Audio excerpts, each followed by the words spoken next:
Okay, so I know I crap on this track a lot. Like I say, oh, Richmond is the worst short track in NASCAR. It doesn't deserve 2 days. I still will go by that, but I have to admit, this is definitely one of the best strategic Richmond races I've seen since I became a fan.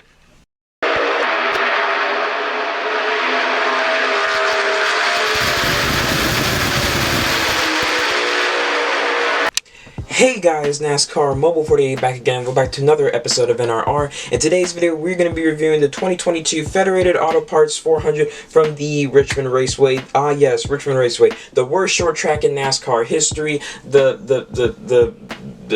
lamest one, the most boring, the track that definitely does not deserve 2 dates, in my honest opinion. You could take this to the bank. Some of you may have an opinion on this, but I'd rather have 2 races at Texas than 2 races at Richmond. Not really. I don't know. I'm probably backtracking on that. But anyway, we have a lot to talk about. Kevin Harvick gets his second win of the season. 2 wins in a row for that 4 team. They are looking dangerous. They're on a hot streak going into the playoffs with now just 2 races left. No new winner. We were really close with Chris Buescher. So we have a lot to discuss. So we have to look at our top 10 finishers. We're going to rate the race. I don't think I have the biggest story of the race. I mean, I'll talk about the playoff cut line at the end of the video, so I guess no biggest story of the race. So then after rating the race, we'll look at our drivers of the day, and then we'll end up with the playoff cut line. And so without further ado, let's go ahead and dive on into this review. Finishing in first was Kevin Harvick. What a day for Kevin Harvick in the 4 team. I mean, literally, he gets his 60th career win that now ties Kyle Busch 9th all-time on the wins list, 2nd win in a row, his 4th win at Richmond, his 1st win at Richmond since 2013, so it's been 9 years, and he has huge momentum going into the playoffs. I mean, what a day for Kevin Harvick. I mean, he started 13th in this race. He didn't really look all that good, in my honest opinion, and then he wasn't really all that good in the first stage. Second stage, he was kind of struggling. He was running as low as like 21st, I believe, but stage 3, that's where he was starting to like work like clockwork, because the weather was starting to change. It went from like pretty sunny to like overcast later in the day, and at that point he was hunting down Joey Logano, and he was trying to clear Logano, but since he was trying to do that, Buescher was closing in. Then Harvick became the leader. Then we had the pit strategy. Buescher was really hunting down Kevin Harvick, and then Bell was hunting down Harvick in the final couple laps, but it just was not enough. Harvick secures the win today at Richmond. Just huge momentum for Kevin Harvick in the 4 team. Literally, like 2-3 weeks ago, we were not even saying anything about Kevin Harvick, saying like, oh, he has to win. Like, I don't think Harvick's going to have a good season. He's probably going to go winless again.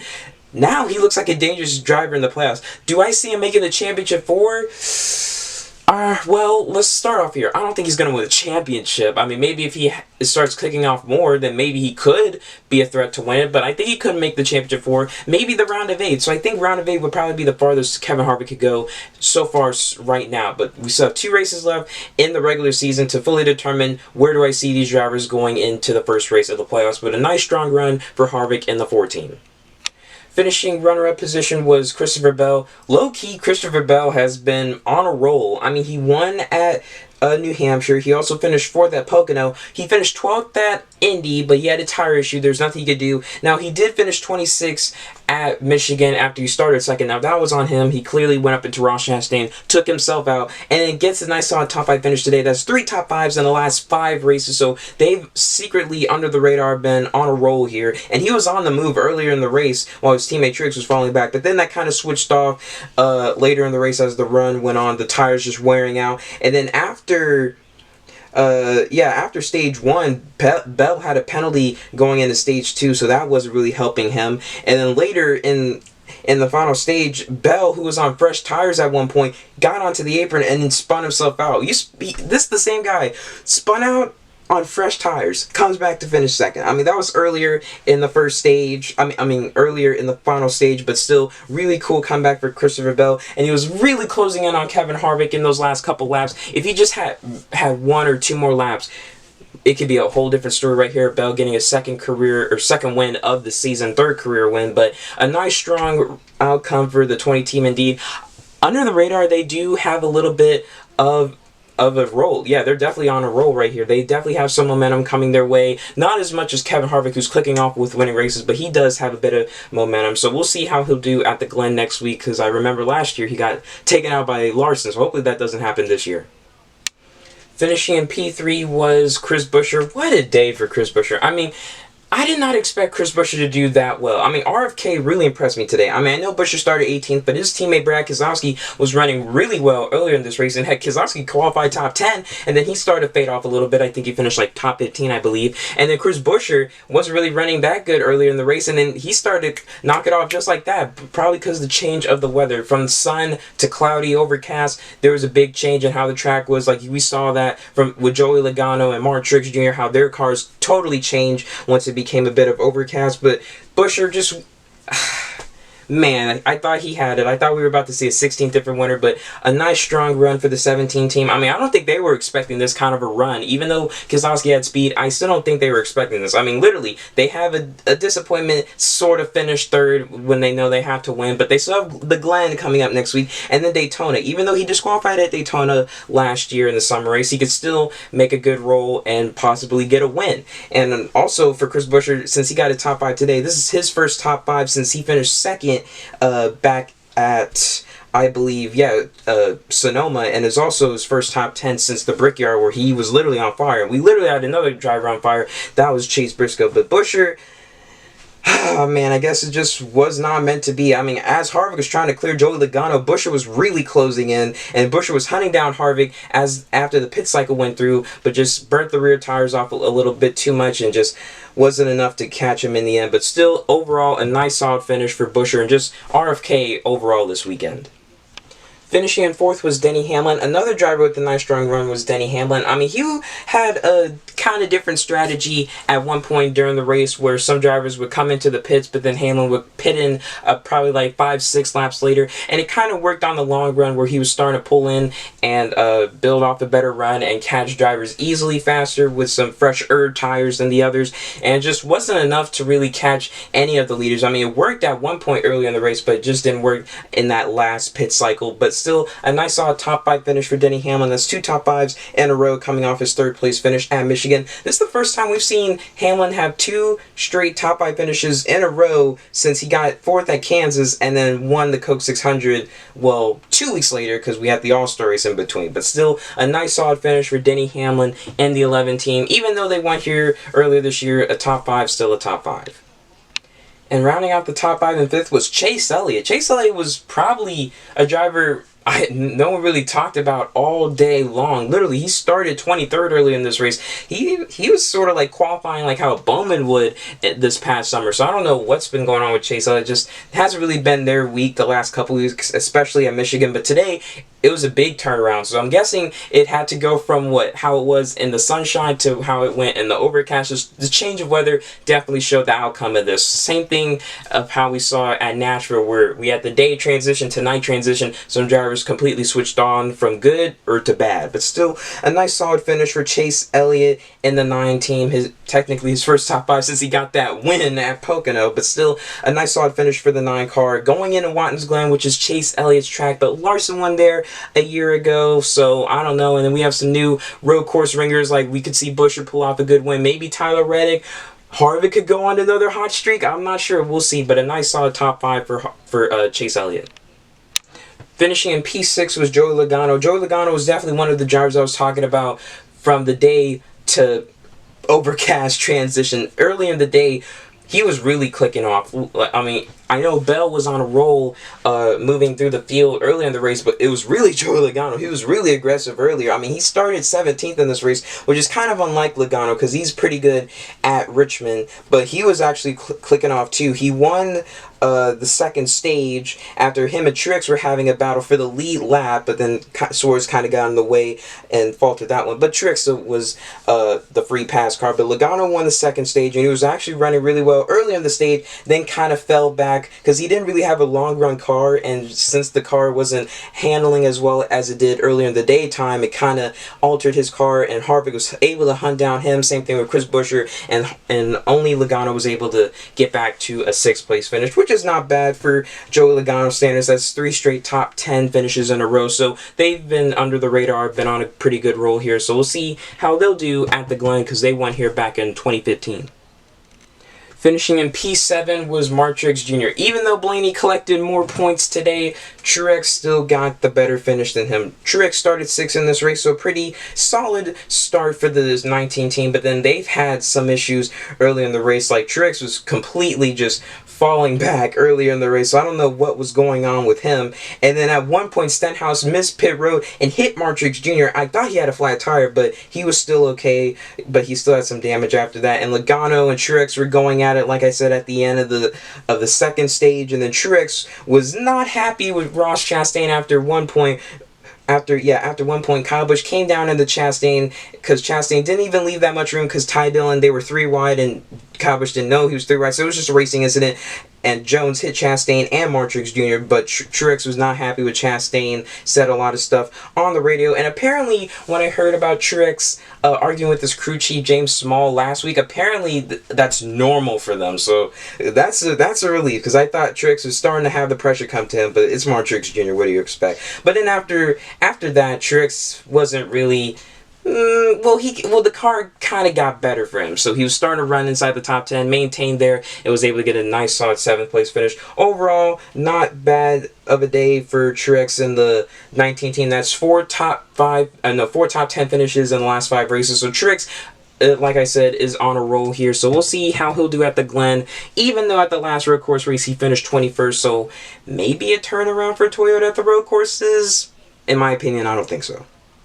Finishing in 8th was Erik Amarola. Amarola, all the way from 32nd, made up to a 14th or 13th in the first stage. So it showed he had a really fast car. I mean, even showed in practice that he had one of the fast cars on the long run. So I really thought Amarola would have been an altercation for the final few points of this race, but he wasn't. But he still had a nice solid top 5, top 10 car, able to get a nice solid 8th place finish, and really in the first stage he was definitely on the move, and so it wasn't enough for him. And then at one point him and Blaney were going at it. Amarola was starting to lose his patience, got into Blaney a couple times, so Blaney was not happy about that. But ever since then, Amarola was just hanging around, I believe, in the top 10. So a nice solid finish overall for Amarola, but still needs a win to get in. I don't think he'll get a win at Watkins Glen, so I think Almirola's best bet is Daytona, like a bunch of other drivers like a Justin Haley or maybe a Michael McDowell, but Michael McDowell has the Glen, so I'm not sure. But a nice strong run for Almirola in the 10 team to get an 8th place finish, his best finish since Atlanta, where he got an 8th place finish. Finishing in 9th was Kyle Busch. No one has had much more of an eventful day than Kyle Busch did. First of all, he started 29th and was able to get a 9th place finish. This is his first top 10 since he finished 2nd to Joey Logano at Gateway. About time. 8 races where Kyle Busch has not finished in the top 10, and his best finish before coming into today's race was 11th at the Brickyard.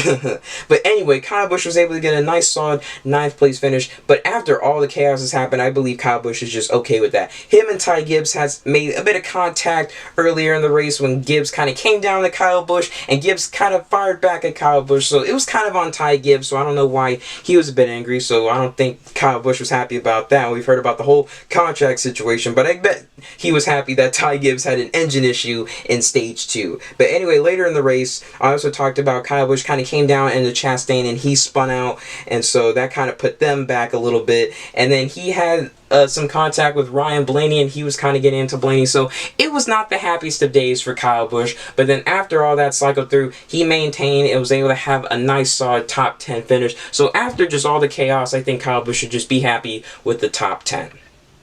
And rounding out the top 10 and 10th was Ryan Blaney, who technically gained 11 spots on Truex Jr., but Truex finished 10th in one of the stages, so technically that's 10 points right there. And even though he gained all those points, he still finished only in 10th. I really thought Blaney was a top 5 car, but we had some other drivers starting to show up in the late portion of this race. Like I said, Kevin Harvick, I even say Christopher Bell, Chris Buescher, and also Chase Elliott. That kind of altered where he finished. But a top 10's a top 10, I guess, for Ryan Blaney, even though he did start 10th in this race. And he actually had a car that could have qualified better, but he kind of got loose at one point during his qualifying lap. But another top 10 for Ryan Blaney. That's 2 straight top 10 finishes for this number 12 team. So not bad for Ryan Blaney. I just thought that this day really could have gone gone a whole lot better for them. I mean, he had a battle with Amarola at one point. I don't think he was happy with him when that happened, and then he moved Kyle Busch out of the way. Kyle Busch wasn't happy, so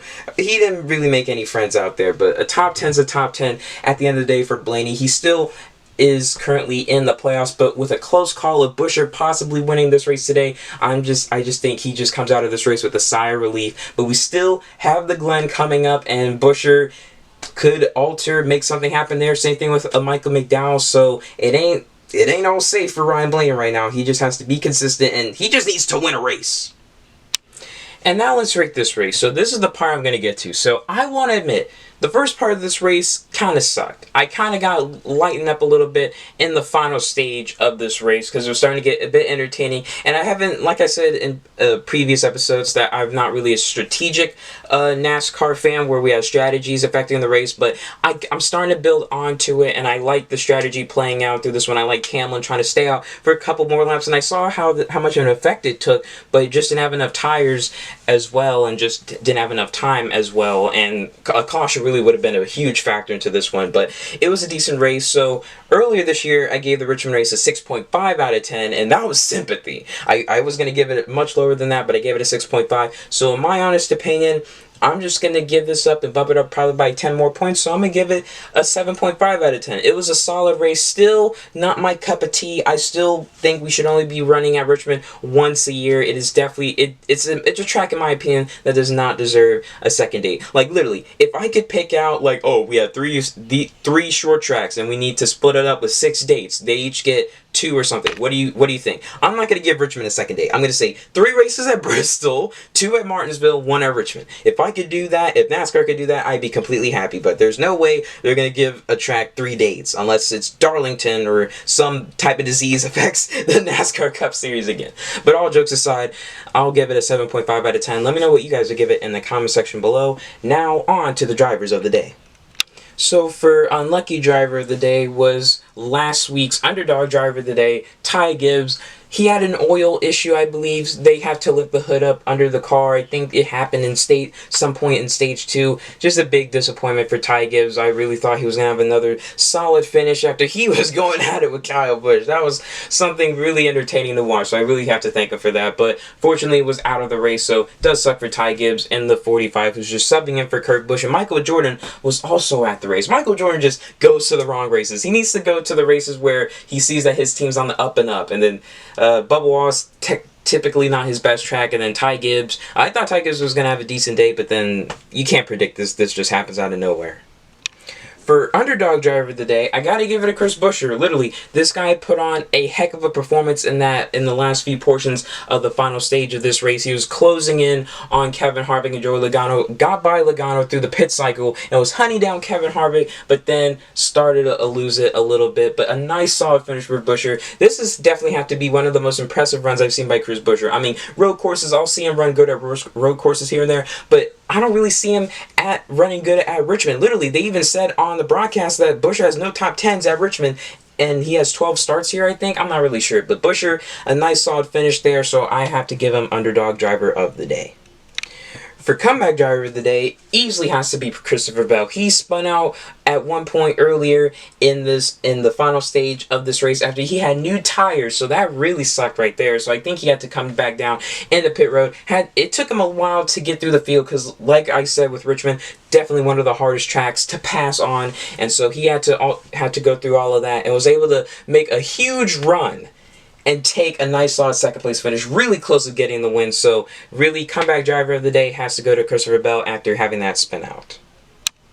And then really, overall driver of the day, guys, has to go to Kevin Harvick. I would have given it to like Joey Logano, but he kind of fell off. And then really, Richmond is just one of those tracks where you have like the older veteran drivers who finish inside the top 10. Literally, we only have 4 drivers who finished in the top 10 that are under 30. That's Chris Buescher, Christopher Bell, Ryan Blaney, and Chase Elliott. Everyone else is over 30 years old. So it shows that Richmond is definitely one of the tracks for the veterans, that they know what they're doing. So Harvick, I have to give him overall because he was definitely one of the best drivers in the final stage. He hunted down Joey Logano, and he looked like the car to beat in the final stage, heads down. Did I just say heads down? Hands down, my God. So now here are the playoff standings coming out of Richmond and going into the Glen next weekend, the penultimate race of the regular season. First off, we have Chase Elliott with his 4 wins, and then the drivers with 2 wins. We have Chastain, Logano, Byron, Hamlin, Reddick, and now officially Kevin Harvick. And then the other drivers with 1 win, we have Larson, Bell, and Busch. It's a difference right there because these first 10 drivers have been officially locked into the playoffs, so congrats on all of them. And then we have the drivers who have 1 win who technically are not locked into the playoffs. We have Bowman up here in 11th, then we have Suarez, Cindric, Chase Briscoe. Then we have Kurt Busch in 15th. We are still unsure of where Kurt Busch will be because Hamlin has said, talking through his interviews, that Kurt Busch's health is their main priority. They want to make sure he's 100% healthy. So we'll see what will happen to Kurt Busch, because if he doesn't come back for Watkins Glen or Daytona, that's just it. The Kansas race would technically have been a waste right there. And then next off, we have Ryan Blaney sitting in 16th plus 26 points. And then we have the cut line right here. And below the cut line, Truex minus 26, Amarola minus 214, Jones minus 226, and then Bubba Wallace minus 249. So like I've said in the last couple weeks, these 3 drivers basically have to win to get in. And in my opinion, from Amarola, Jones, and Bubba Wallace, I think their last shot is going to be at Daytona. I don't think they have a shot at the Glen. But I think the other 3 drivers that have a shot at the Glen and Daytona combined is Buescher, Blaney, and Martin Truex Jr. Truex has been pretty good at the Super Speedways, when literally his worst finish at a Super Speedway this season has been 13th. Blaney won the Summer Daytona race last year, and Buescher was really close. He finished 2nd in the summer race last year, but got DQ'd, so hopefully that doesn't happen this time. But yeah, Blaney technically gained 7 points off of Martin Truex Jr., so things are on the up and up for Blaney, but still, anything can happen. Buescher was really close of winning today, so big implications right there. But that's going to do it for the playoff standings. So thank you guys so much for watching this video. Please like, comment, share, subscribe. While you're at it, if you guys want to go ahead and subscribe to the channel, link to this channel, the subscribe button's down below. We are 7 subs away from 200, a big milestone right there. I would really appreciate you guys if you do that. I really do appreciate y'all who have subscribed over the last few years. It does mean a lot, and I do appreciate you guys. So let's get the viewership and sub count going up. I do appreciate you all. Want to check out my gaming channel, link will also be down in the description below. I am 6 away from 100 subs on that channel, and it's been like over a year officially now that I've been uploading content on the gaming channel. I do really appreciate you guys who have been tuning in on that channel. I put a lot of time and effort into that, and I do appreciate you all who have subscribed and check out the videos over there. I work really hard on them. And also, if you want to check out my Instagram, link will also be down in the description below. But that's going to do it for today. Oh man, the playoffs are getting crazy. If we actually get 16 drivers or 16 winners, it's going to be crazy. But Buescher has a shot at the Glen next week. Truex, he could, but road courses have not been his specialty. And Blaney, I don't know, it's a hit or miss right there. But that's going to do it for today's video. So I'll see you guys in the next one. Have a great rest of your day. This is NASCAR Mobile 48. Peace out.